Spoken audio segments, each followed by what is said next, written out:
Thank you. Please join me in the pledge. Oh, I'm sorry. No. Boy, we're getting ahead of Roll call. ourselves. Am I out of roll call? I'm sorry, Terry. Would you do roll call? I still can't keep it straight. Okay. Pat Rooney, Here. Ellen Ward, Here. John Maston, Here. Kathy Cox, Nicole Cohen. Here. Please join me in the pledge of allegiance. I pledge allegiance to the flag of the United States of America and to the republic for which it stands, one nation under God, indivisible, with liberty and justice for all. Do I have a motion to review and accept the agenda for this session? So moved. Seconded.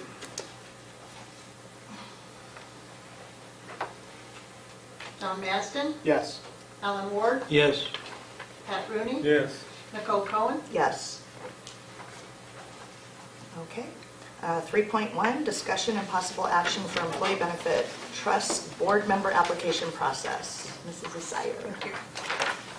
I know all of you received the email, and we have made a couple of corrections, just grammatical corrections in the latest copy from this afternoon. But what you have before you is some information that was borrowed and modified from the city with their permission, which describes our school district, the role of the board, and then the duties of the and purpose of the Employee Benefit Trust Board, and then a draft of an application process. We actually have our next EBT meeting on Wednesday, August 2nd, so we're talking less, well, is 2 weeks? Is that 2 weeks away? Is that 1 week or 2 weeks? It's 2 weeks, right? Today's 24th, right?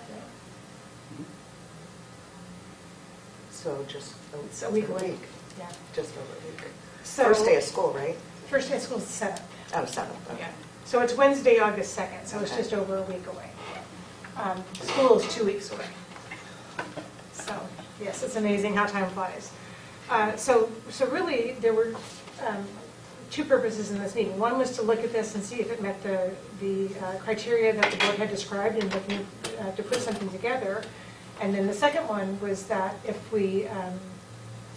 it's sufficient to go forward for this meeting, then the next question would be, we have a week, what would be the next steps? And what are the board's options? And so I think that you certainly have the option to go through a process, and you could do the August 2nd meeting with a vacant seat. You could appoint somebody to do the interim for the final year and then go through a full-blown process for the following year. There's any number of options that you would have, but we are very short on time. And then depending on what you would like to do, would be that also then talking about the process for gathering candidates. Did you want to open it up and just, for a public notice and say whoever's interested should submit their names and submit the information, or also invite people that you know to apply? Any number of ways there as well. So, but because the meeting is next week, we felt like we really needed to get this on the agenda to talk about. So how's that for just opening up a big giant can of worms for you? It's a can of worms, dude. Well, I think that you and Terry did a great job. I'm not sure who else worked on this, but putting this together, because this is exactly what I envisioned when I thought about having something for somebody new that was interested, having an idea of what this role would be. Personally, I would like to see somebody appointed in the interim to fill out the term. We staggered the terms, so that would end next June, right? Correct? And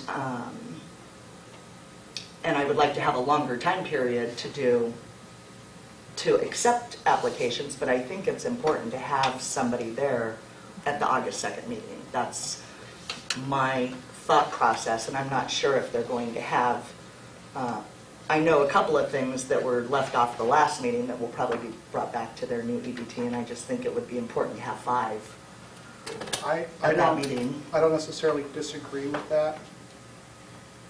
My back of my head says it's something a little different. I see 30 to 60 days to do something like this. I understand appointment, but I also understand process and transparency. And my worry is that if we simply appoint someone for a remainder of the term, that we would be having a process right at the edge of ready to go and not putting something in place and using the process to determine the outcome as opposed to simply appointing. I don't disagree with the thought process behind appointing, but there's just something in the back of my little head today that says, I'd I like need to see be the clear on, process. need to be clear on what you're saying. My thought is not to appoint somebody without asking for the public to submit interest. Okay, So, then we're on the same page. okay, I'm But- sorry, I didn't but- make that but- more clear. but What I then- was thinking was we could do that, whether it be a press release or the paper's here, so maybe they could write something about it. We're going to end up appointing somebody, whether it's for the next meeting or in 60 days, it's still going to be an appointment. You're correct. So I just wanted to clarify what you were saying and what I was I saying. think instead of, you had said a year, I think that you would probably want to appoint somebody in the interim until a final selection is made. If it takes us 3 months, if it takes us 4 months, however long it takes us to make the final selection. I don't think you do that to someone. I think when we start talking about a year or less of term, I think you make the appointment and go. Well, being as though we just, well, it hasn't been ratified by the trust board or by our board, but it has by our board. We've staggered the terms. Well, yes. Yes. So now that we've staggered the terms, anybody that we appoint would simply fill out this term until it ended next year. And then somebody, and whether it was that same person or somebody that became interested in this next year, they would either be reappointed or somebody else would have stepped forward. The only question I have is how long in a normal process, because this has all been new, how far in advance of the June, because they all expire, all the terms expire June 30th of whatever year they're ending, how far in advance do we? 60 days minimum. I think you want it out for 2 months. The reason why is because you never want to leave a seat empty. Right.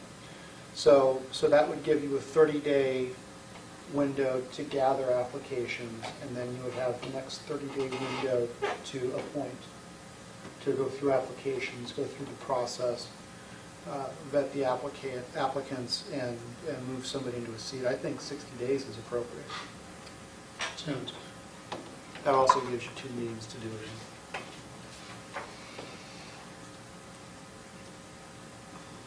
I did have one thing here, where it says desired qualifications.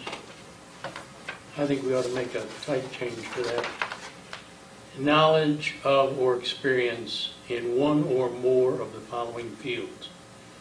And the reason I say that is we may get an application from someone who's a financial wizard or is an insurance wizard. And some other person complains because they've got some experience in all those fields and that person doesn't. If we say in one or more of the following fields, it leaves us the latitude to pick somebody who may have a deficit in one of those.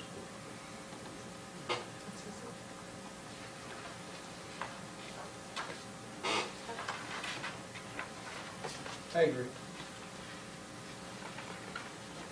So my understanding, though, from Mrs. Cohen, is you're looking to appoint somebody within the next week. That would be my preference. We'll seek people who are interested, and I think at that point, we get it in the newspaper, we do a real short term. Past deadline yet? Pushing it, yeah. Okay. Get it in the newspaper the next couple of days, and I think we can get somebody relatively quick. I think that there's been enough discussion. I know a handful of people that would be interested in offering I do as well. their service, so I don't think it's a stretch to appoint somebody in the short term. But I certainly don't want anything to be misconstrued as we're trying to, load the board or make some sort of change that's going to be detrimental to our staff, because I know sometimes just in even questioning, that's, The thing is that you're adding one vote. You're not adding a majority to the board. The other thing is that I think everybody sitting up here at this board table has the same goals that everybody at PET currently has and that the staff has. We want to have the best benefits we can have for our staff. And you know, looking at some of the things coming up, looking at where we're at with it, it would be nice to have a full-strength board going into it. Also, given some of the things that we've done inside, has that come back from Lillian, by the way, the proposed trust agreement? No, and I need to follow up on that. There's been some thought process of expanding the board as well, and I think in doing that, you start to eliminate some of that board pack and thought process. So I think we all have the same goals. I can think of, like Nicole, about 4 or 5 people on top of my head that I would hand an application to, who are in the insurance industry, the medical industry, who would have a good background, or the finance industry, that good background to come in and sit down and go right to work. So if, Is it going to be realistic? We've got 8 days before the EVP meeting to all of a sudden put this out, get someone, and expect them to sort of be up to snuff and be on the board that quickly. That's where I'm coming from. I mean, you know,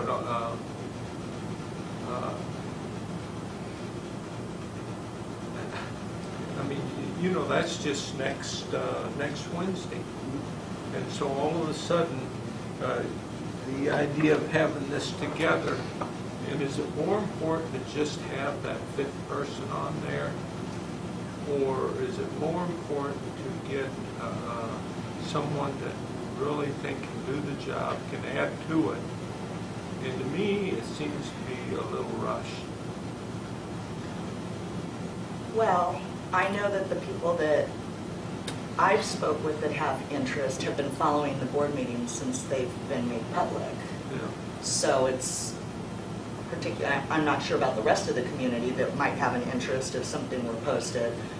There may be some people that would apply that wouldn't That's have a what background, but that's what I'm saying. You know, we talk about involvement of the community and transparency and stuff like this, and you know, are we going to narrow it? Because all of a sudden, I think these people might be interested, or these people, or whatever, and you just narrowed maybe who you could possibly get. Is it? What I'm saying is, on that meet, is this so important that it has to be done by the person has to be on the board by the 2nd? Flip it over for a minute. I mean, let's say we push this out 30 days, just for argument's sake. What do you gain by doing that? I mean, do you get a better person for those next 3 or 4 meetings, or? You don't know. but you also chance having a tie vote on whatever's being voted on because you've only got 4 people. Yeah. Well, I think we're talking about this interim being in there for a year, right? Mm-hmm. And I think you have to weigh how important this meeting coming up Wednesday is. If it's an important meeting, then you want somebody there to carry forth the thought pattern from that meeting. You don't want somebody coming in who doesn't understand what's transpired. And that's a decision you have to make, a management decision that one manager might make one way and one manager might make the other. But if I'm going to appoint somebody for a year, I'd really like to have their feet on the floor today, because I'd like them to have a sense of what goes on in that meeting to carry it forward. That's me. That's what I would do. But not everybody's going to react that way. What's on the docket, Mary? I'm trying to remember. I'm trying to remember the reason that we decided there was something we had to bring back from the last meeting, one of the vendor. We had to finish up, I think it was the life insurance. Okay. We weren't able to close that out because of some dangling things, so I think that's one of them. And then I know Mike wants to talk about who's going to evaluate the RFP for the consultant. That's one of the things on the agenda. Those are the two things I can remember. I don't think it's a big agenda meeting, but I think there's a couple of things that have to get done. Anything controversial that would split that board? Not that I can think of, no. The only thing that concerns me at all is the RFP evaluation parameter. But other than that, no. Yeah, because the RFP is being issued on the 31st, July 31st. The RFP is being issued. And so there's a timeline in there, and Mike, like I said, he just wants to discuss who's going to actually serve on the evaluation committee and kind of get that firmed up so we're ready to go. I think it makes sense to look at somebody sooner rather than later, that to be involved in everything that's coming up. There's 2 EBT meetings coming up in short Yeah, order, there's one at correct? the end of September also. Yeah. And that will be, Cerner's going to give a big presentation, and yeah, the one in September will be a bigger meeting. May I ask something?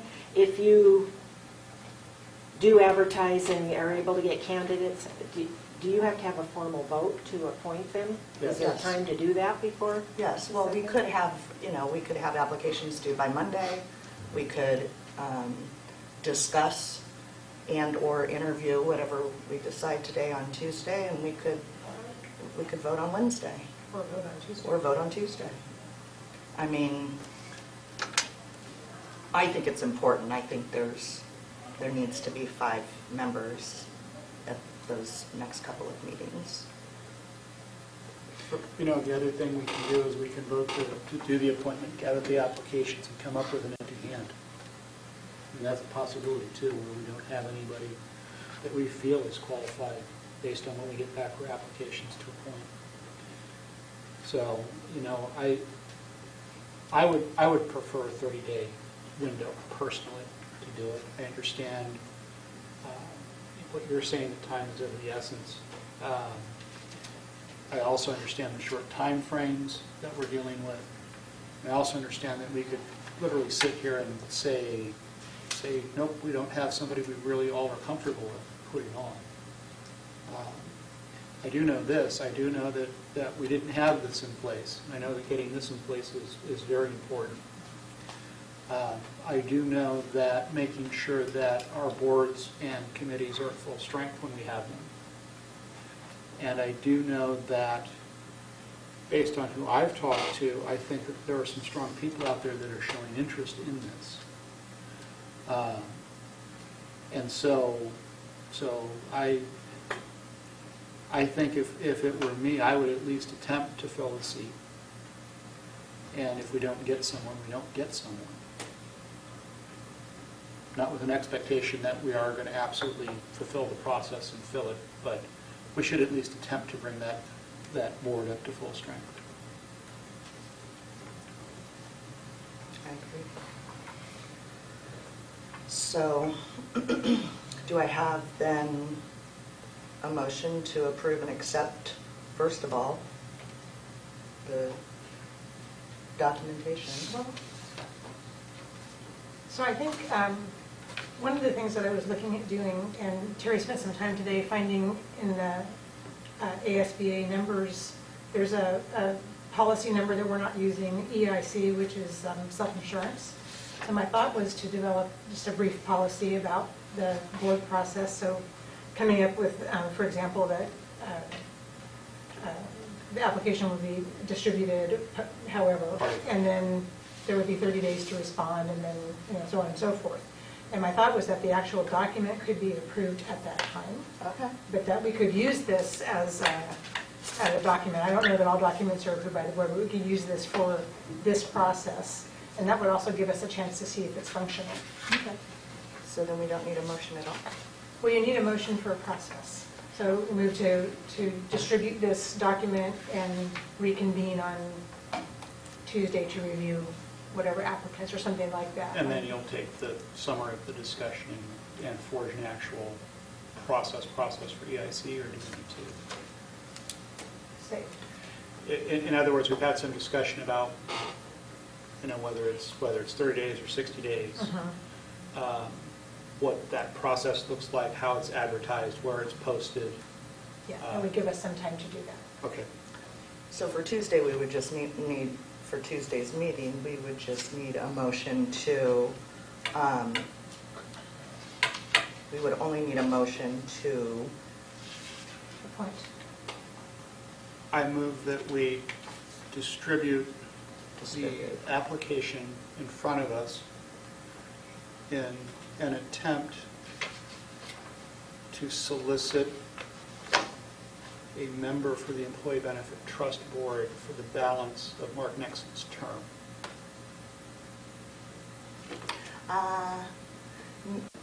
no, because that might be, I'm sorry, maybe we could rephrase that, because that almost insinuates that he didn't fulfill his term, and he did. We changed the terms, and I don't want it to appear like he stepped down before his term was over, because he didn't. Okay, so let me retract the Sorry. part with the balance of Mark Nixon's term, and let me rephrase that to say The open position.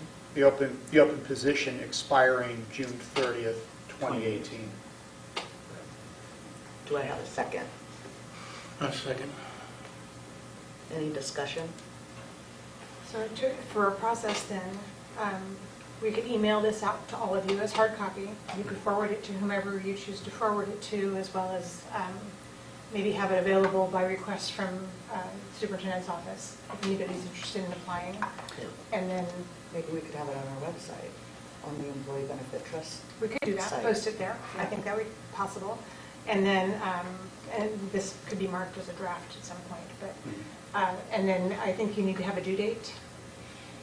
So that, my suggestion would be that they're due Monday so that you can review them on Tuesday. That gives anybody a weekend to put it together should they choose to do so. Monday by 3 o'clock, Monday by 4 o'clock. 6 days. Yeah. Any preference on that? Monday at 3 o'clock. Monday at 3? And then I haven't looked at the calendar for Tuesday, but we can schedule a meeting. I don't know what your calendars all look like for Tuesday, but we could schedule a meeting to review the applications and make a recommendation. I'm open. Can I do a roll call for the motion on the, Yes, please. John Maston, Yes. Alan Ward, Yes. Pat Rooney, Yes. Nicole Cohen? Yes.